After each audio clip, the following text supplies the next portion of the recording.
गरीब सेवक होकर उतरे इस पृथ्वी के माही, जीव उदाहरण जगत गुरु बार बार बलि जाही। जीव उदाहरण जगत गुरु यानी पूरे विश्व को ज्ञान देने वाले परमात्मा कहते हम बैरागी ब्रह्म पद सन्यासी महादेवे, सो हम मंत्र दिया शिव जी को वो करे हमारी सेवे। कहते हैं हम बैरागी ब्रह्म पद, हम ही एक संत बनकर और शंकर जी को मिले थे और इनको हमने मंत्र दे रखा है, तो ये हमारी सेवा माने पूजा करता है।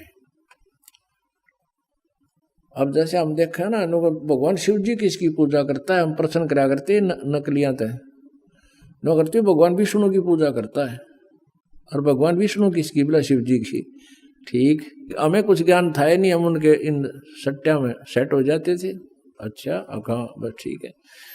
ये तो एक अपनी एक समांतर शक्ति वाले तीन देवता हैं, इनके विभागों का अंतर है, शक्ति में कोई अंतर नहीं है। लेकिन एक विभाग में ही कुछ ऐसे होते हैं जिससे हम ही मान लेते हैं कि यो अच्छा है यो ऐसा है। जैसे एक होम मिनिस्टर है और एक सैर सपट्टा मंत्री यानी पर्यटक मंत्री, तो शक्ति में अंतर नहीं है, उसके विभाग में लाभ में अंतर है, इतना फर्क है। और पावर एक जैसी है, एक जैसी डेजिग्नेशन है, एक जैसे एमएलए से वो बने हुए होते हैं। तो ऐसे ही ये तीन भगवान हैं, रजगुण विभाग के ब्रह्मा जी मंत्री, सतगुण विभाग के विष्णु जी मंत्री और तमोगुण विभाग के शिव जी मंत्री। और इनके पिता जो ब्रह्म है ये इनके फादर हैं। ये 21 ब्रह्मांड में यानी प्रत्येक ब्रह्मांड में as a chief minister role करता है, ये समझ लो। और प्रधानमंत्री फिर सब चीफ मिनिस्टरों से सुप्रीम होता है। ऐसा जानने के लिए फॉर एग्जाम्पल है, तो ये 21 ब्रह्मांड का जो मालिक है ये ब्रह्म है। और इसमें तीन एक विभागीय मंत्री अपने पुत्रों को बनाता है। दुर्गा ब्रह्मा विष्णु महेश जी की माता है। और ऐसे इन असंख्य ब्रह्मांडों में कुल मालिक कबीर देव है, वो परम अक्षर ब्रह्म है, कबीर जी है। वो स्वयं बालक रूप बनकर धारण करके आए इस अध्यात्म ज्ञान को बताने के लिए। इसलिए वो जगत गुरु शब्द मालिक ने गरीबदास साहिब जी ने मालिक के लिए बोला है। काशीपुरी कष्ट किया उतरे अधर अधारे, मोमिन को मुजरा हुआ जंगल में दीदार। काशीपुरी कष्ट किया यानी काशी के लिए प्रस्थान किया। उतरे अधर आधार यानी ऊपर से एज इट इज किसी माँ के जन्म ने लिया, वहां से ऊपर से उतरे, वहां से चलकर आए। जैसे ऋग्वेद मंडल नंबर 9 सूक्त नंबर 86 मंत्र नंबर 26-27 में दो मंत्र बहुत अजब समझनिया होता कोई कि वो परमात्मा ध्युलोक के तीसरे पृष्ठ पर तीसरे भाग में विराजमान है ऊपर, और वहां से गति करके आता है। वो कबीर देव है और विद्युत जैसी गति से जल्द शीघ्रता से वो आता है, जैसे बिजली आया कर 1 सेकंड में, और अपनी अच्छी आत्मा को प्राप्त होता है। वो अपने रूप को सरल करके, क्योंकि वहां परमात्मा का जो सतलोक में शरीर है मनुष्य जैसा है, वहां भी भगवान उसके एक रोमकूप में करोड़ सूर्य मिला दे, करोड़ चंद्रमा, उनकी रोशनी भी उस मालिक के एक रोमकूप के नूर के सामने फीकी है, हल्की पड़े है, इतना तेजों में है वो। एज इट इज वहां या आ जा तो हमारे तो उल्लू की तरह आंखें बंद हो जाए, हम देख नहीं सकते चरम दृष्टि से। तो वो अपने रूप को सरल करता हुआ हल्के तेज पुंज का बना के, और वहां से अपने भक्तों के विघ्नों को मर्दन करता हुआ वो अच्छी आत्मा को मिलता है। किस लिए मिलता है और वो कैसा है? ऋग्वेद मंडल नंबर 9 सूक्त नंबर 82 मंत्र नंबर 1, 2, 3 में, ऋग्वेद मंडल नंबर 9 सूक्त नंबर 20 मंत्र नंबर 1 में, और भी सैकड़ों स्थान पर ऋग्वेद मंडल नंबर 9 सूक्त नंबर 96 मंत्र नंबर 16 से 20 तक कति स्पष्ट किया है कि वो आम व्यक्ति की तरह जैसे कपड़े पहन लेता आदमी, ऐसे अन्य शरीर ऐसे वो धारण करके अपने शरीर के ऊपर एज इट इज और हल्का तेज पुंज का शरीर बनाकर यहाँ आता है। ऐसे गरीबदास जी कहते हैं, तेज पुंज अन्य दे धर कर इस विध हमको भेंट ही, वो कबीर परमेश्वर। काशीपुरी कष्ट किया वो उतरे अधर अधारे।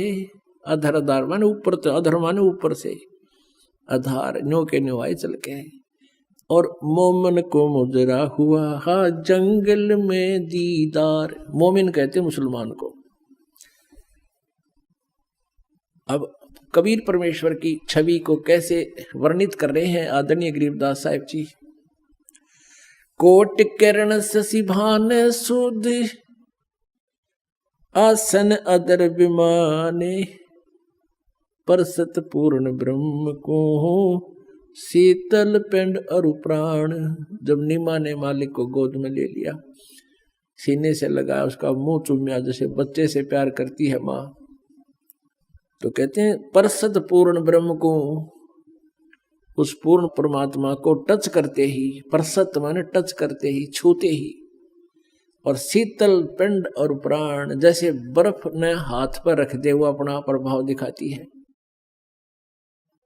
ऐसे ही कहते भगवान को जब जो ही टच किया, सीने से लगाया छोटे बालक रूप में माई ने, कहते ऐसा एकदम सारे शरीर में शरण शरण सा हुआ, ऐसा अफेक्ट हुआ उसके।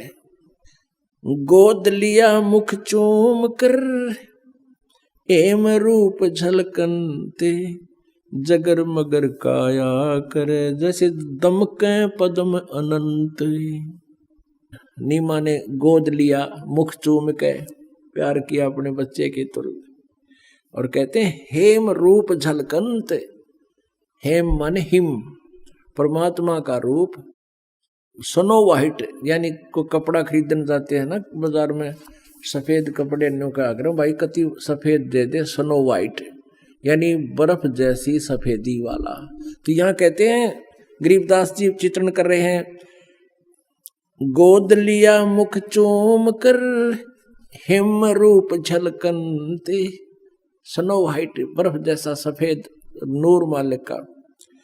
और जगर मगर काया करे जैसे दमके पद्म अनंत। इतना सुंदर शरीर उस बालक का, जैसे शरीर से नूर निकल रहा हो, महसूस हो रहा है, इतना प्यारा लग रहे हैं, इतना जैसे उसमें पद्म झलक रहे हो।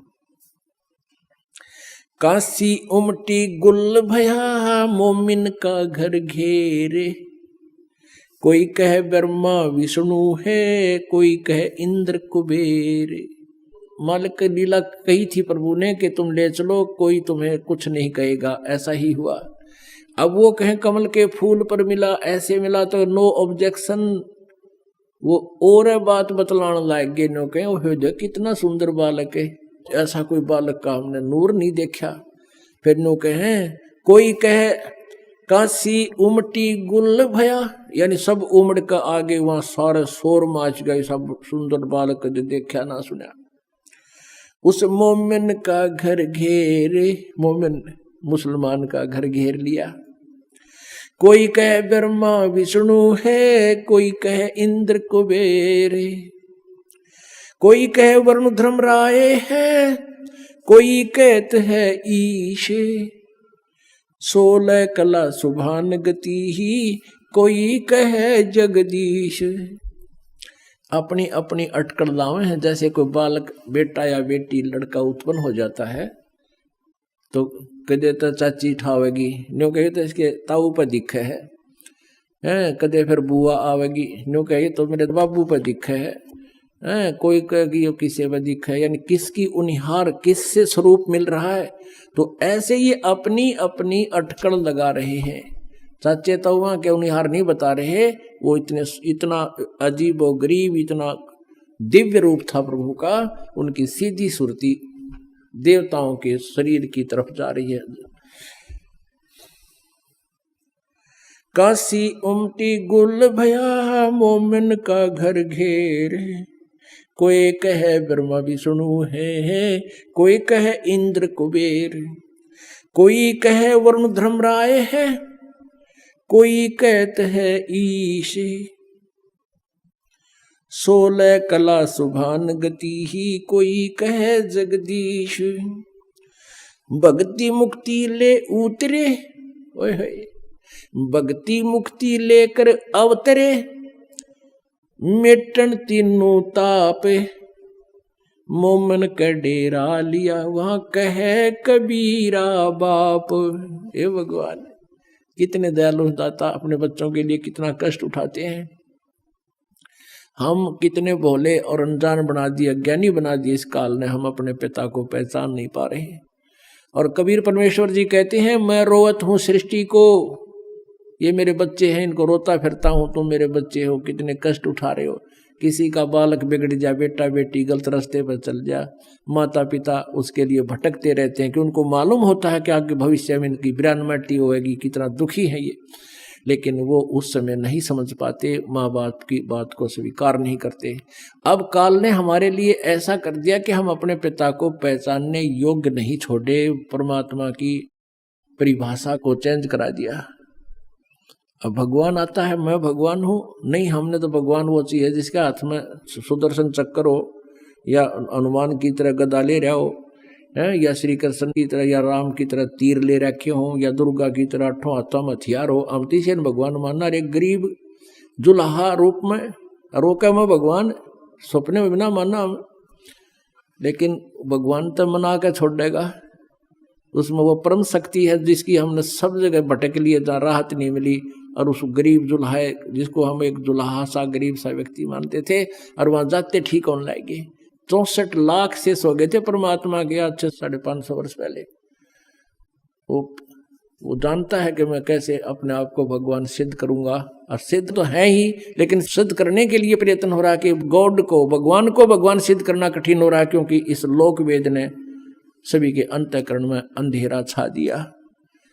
अब परमात्मा कहते हैं, 9 मन सूत उलझिया ऋषि रहे झकमार, और सतगुरु ऐसा सुलझा दे उलझा ना दूजी बार।